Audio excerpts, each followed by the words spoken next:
नमस्कार, मैं शालिनी और आप देख रहे हैं इन्फो इम्पैक्ट, आम जनों की आवाज। आइए बढ़ते हैं आज की बड़ी खबरों की ओर। प्रियंका बोली, मोदी का भाषण मैथ्स की डबल क्लास जैसा, उन्होंने बोर कर दिया।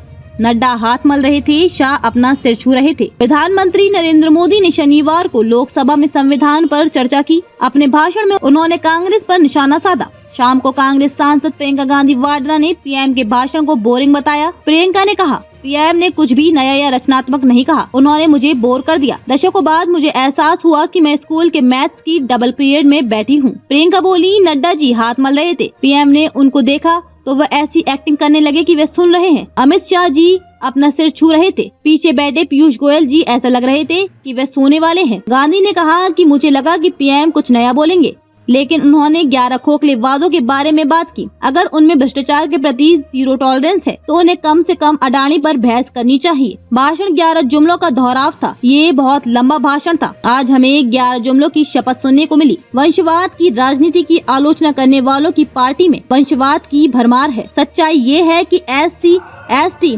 OBC और दलितों का आरक्षण खत्म कर दिया गया है।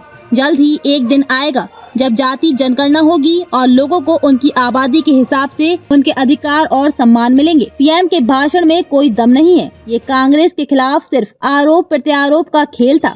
कल और आज हमने उजागर किया कि उनकी एनडीए सरकार अब अडानी के लिए चल रही है।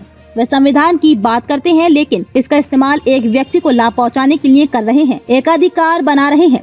जब हम संसद में संविधान पर चर्चा करते हैं तो वे इसका कोई सम्मान नहीं करते। भाजपा सांसद रवि किशन ने पीएम के भाषण को ऐतिहासिक बताया। उन्होंने कहा, विपक्ष को सीखना चाहिए कि भाषण कैसे दिया जाता है। प्रधानमंत्री की शालीनता आज चर्चा का विषय है। उनके भाषण ने महिलाओं, युवाओं, आदिवासी समुदायों और गरीबों को एक कड़ा संदेश दिया जो उनकी कल्याणकारी योजनाओं से लाभान्वित होते हैं। JDU सांसद केंद्रीय मंत्री राजीव रंजन सिंह ने कहा, प्रधानमंत्री ने कांग्रेस को आईना दिखाया और बताया कि किस तरह से उन्होंने अपने शासन के दौरान संविधान को कमजोर किया।